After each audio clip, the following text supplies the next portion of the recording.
We're connected to the writer, Mas Nuran Wibisono. Halo, Mas Nuran. Halo, All right, Mas Wibi thank you dan for Mbak joining Marisa. us. Thank you for joining us, Thank Mas you for Nuran. inviting me. Yes, we were just reading your book this morning, and we like how it's very personal, it's very detailed, but you put it in a very nice language, and the whole that ties everything together is food. Yeah. So that comes to my first question, Mas. So the title itself, why Sambal? What is it about Sambal that for you means unity? Yeah. So for 100 millions of Indonesian, I think sambal is most important condiment. Yeah. It's not a hyperbolic if we call Indonesians can live without sambal. And for me personally, sambal always a staple in our family food table. There was a time back in 2014, our family become polarized because political stance. Yes. We're not fighting per se, but the tension was there. Yet when my mother cooked food and of course sambal, yeah, everything become all right. We are fine, and there's no polarization anymore, and we are become one good family again when we eat together. So I think this book become an ode to my family and for an Indonesian who thinks sambal will make life good despite every bad thing we have or will have. That is so beautiful because congratulations, by the way, on the release of your latest Yes. book. You released this sometime in April last year. And I managed to read the first chapter this morning. And I feel that this is a very personal book to you because you weave in very personal stories alongside the culinary adventures and knowledge about the variety of Indonesian foods we have in this country. So could you please tell us a little bit more about it? Why did you decide to have this approach, weaving in something really personal to you with, of course, your knowledge of Indonesian foods? Yeah. So growing up, I became fond of late Omar Khayyam and Bondan Winarno's writing. It's warm, descriptive, very personal, and also entertaining. The way Omar Khayyam, the late great Omar Khayyam, write about ayam penggeng or grilled chicken and grilled intestine never failed to amuse me and makes me hungry. And Bondan, his wisdom and knowledge always teach me something new every time I read his writing. And don't forget the way Bondan's food writing. He treats food writing as his personal and family related memoir. Always makes me fun. So I'm trying to write like them, and of course I failed miserably, but their influence still stay. Yeah, so I treat this book as as a family memoir, personal memoir about my family, an homage to Omar Khayyam, Bonan Winarno, Anthony Bourdain, and my eating experience. So yeah, like that. What was the process or the experience like writing something very personal? Because even me as a reader, I read the first chapter only and I could feel the sadness and the pain when your father passed away. I mean, I can only imagine as an author, the reliving everything. What was the process like for you?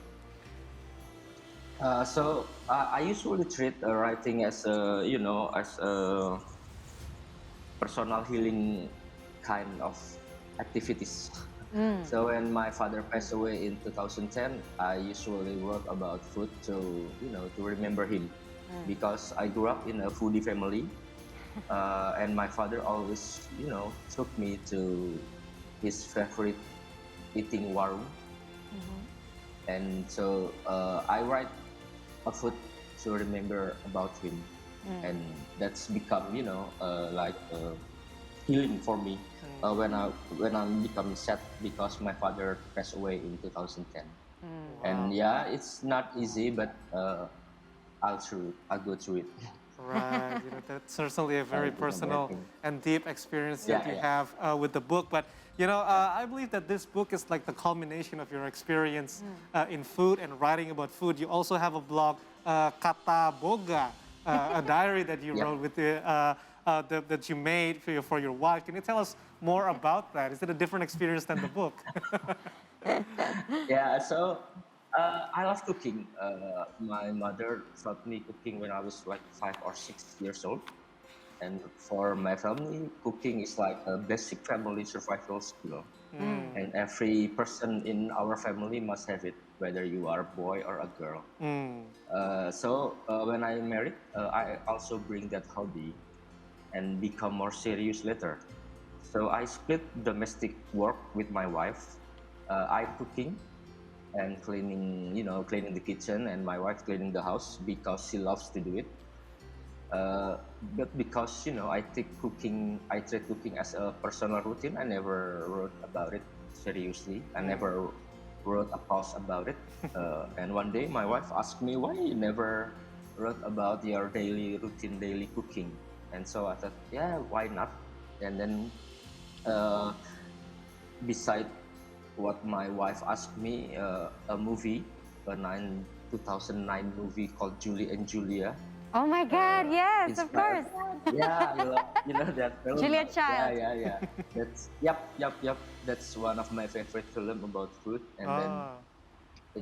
it inspires me to do blogging about my cooking routine and whatsoever. And so it become a fun activities, and it become a stress relief when the beginning of the pandemic.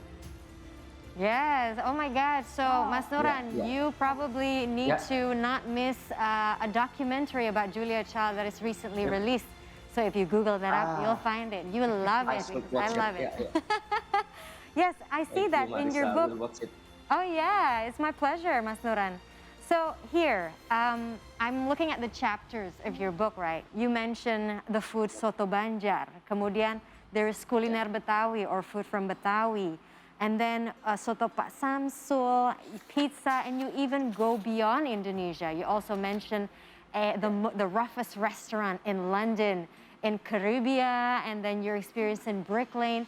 From all of these culinary experiences, can you probably share one or even two of the most memorable culinary experience you've ever had, and why? Uh, Yeah.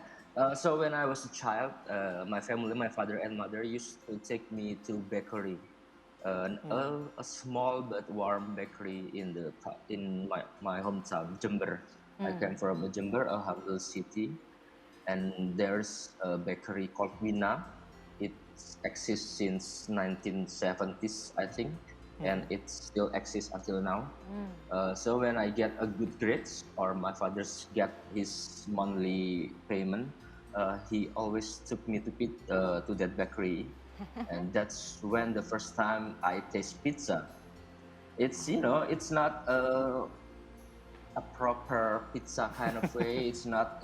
It's very different kind of pizza Right. compared to Naples or New York pizza. But the feeling is great because pizza is new to me, and that was the first time I eat pizza and amazed. Oh, this is called pizza. It's then my father taught me about pizza, how this food come from Italy and Mm. etc. And that's it's become one of my happy memories from my childhood. Oh, that's Yeah, wonderful. it's very beautiful, isn't it? All right, Thank you. Mas Nuran, so Yeah, yeah. you write in detail about food from Indonesia and also from other places in the world. Uh, can you tell us, to you, what is very special about Indonesian food that maybe people from others don't have from your experiences, Mas? So we have 17,000 island, and we have a rich culture, and it becomes clear in the food. We have a very different kind of food from Sabang to Merauke. They have very different approach, different spice, and it promises us the rich experiments, uh, rich taste, Mm-hmm. and it's it's like you will never get all that food in the outside of Indonesia, Mm, because it's yeah, because we are getting influence from other countries too, that's like right. from Arab, India, and then it become blends and become an Indonesian cuisine. It's very rich in culture and in spice, and it's the Wow. best in the world. Wow, that's a agree. good statement that I can agree to, you know. Sometimes we agree. take what we eat for breakfast or whatever we buy outside for granted, but Oh, I don't. yeah, right. Sometimes many of us do. I'm guilty of that sometimes. But just think about how that menu got there. It's a lot of history, it's a lot of story A lot. that maybe, you know, people Yeah. from outside don't have. Absolutely. I even have this one history, Yeah. and probably you can also confirm this fun facts, Mas Nuran, that back then the Dutch colonized Indonesia, right? And they colonized Indonesia because of the variety of wonderful spices for our Spice. foods here. And so the Dutch back then, like centuries ago, actually traded pulau, what was the origin of pala? Pulau Yeah, Banda. Pulau Banda. Pulau Banda Banda, Island. That's right. exactly. Exchange Pulau Banda with New York. That Wow. used to be called New Amsterdam. Isn't that correct, Mas Nuran? Yep. Because of Yep, pala. because- That's the power of pala. Yeah. So, Mas Nuran, obviously, Yeah, you know, like for a lot of us, eating has different meanings. For example, for me and Wibi, it is one of the greatest pleasures in life. But what about for you? What does eating mean to you? So for me and my family, eating becomes, a way to stick to their roots, stick to our roots. So my family comes from East Kalimantan. My mother's family comes from East Kalimantan, and food, especially soto banjar, is become like their way to stick to their tradition and their roots. So my mother's family come from East Kalimantan to Java, Java Island, and then they never find soto banjar at that time. Yeah. So they cook soto banjar every big occasion, every family meeting, and yeah, it's kind of their way to stick to their tradition. Wow. That's one, and then for me, sometimes eating become a happy time. Yes. Usually it becomes a happy time, especially when I'm eating with my friends or family. Right. And for billions of people, eating's more, become more than a will to survive. It become an homage to their tradition and their roots. Yeah. That's lovely. That is very beautiful, isn't it? All right, Mas Nuran, going Yeah. back to the question. So, that eating is a very meaningful cultural root for you. So, I don't know. Maybe you can tell us a little bit about how can we enjoy our experience when eating something, even the simplest things, to not just take it for granted. What do you usually do to make something, if it doesn't even taste that nice, but to make it memorable? Yeah. Usually when I come to warung or restaurant, I usually have a chat with the chef, with the cook, the cook, and usually I talk about him, about the food and the story behind it, why you cook it, and is there any personal or historical memoir about this food and why you make this food. And sometimes, my friends say that writing food is about writing manusia, writing human history. Right. So, you can learn a lot from tempe orek, rujak, soto, and that's become food and human become more interesting for me.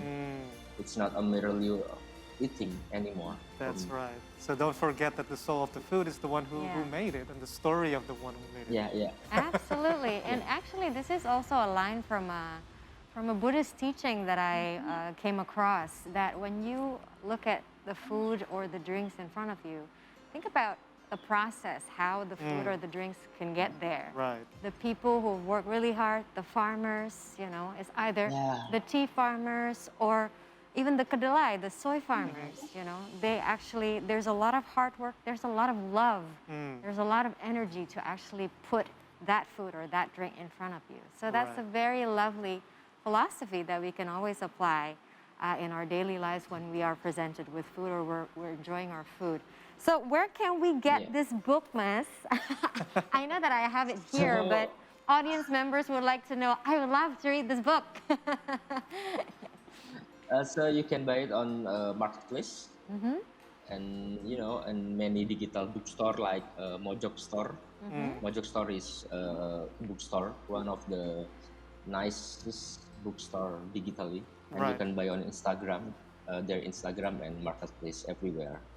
All right. Well, for those of you who want to get access to this book, so the author is Nuran Wibisono, and you may have to type in the Indonesian title, which is Selama Ada Sambal, Hidup Akan Baik-Baik Saja. Thank you so much, Mas Nuran Wibisono, for sharing with us Thank this you, morning. Marisa and Widi, for Thank you having so much. me. Bye. Have a lovely day. Thank you. Bye. Have a lovely day, you too.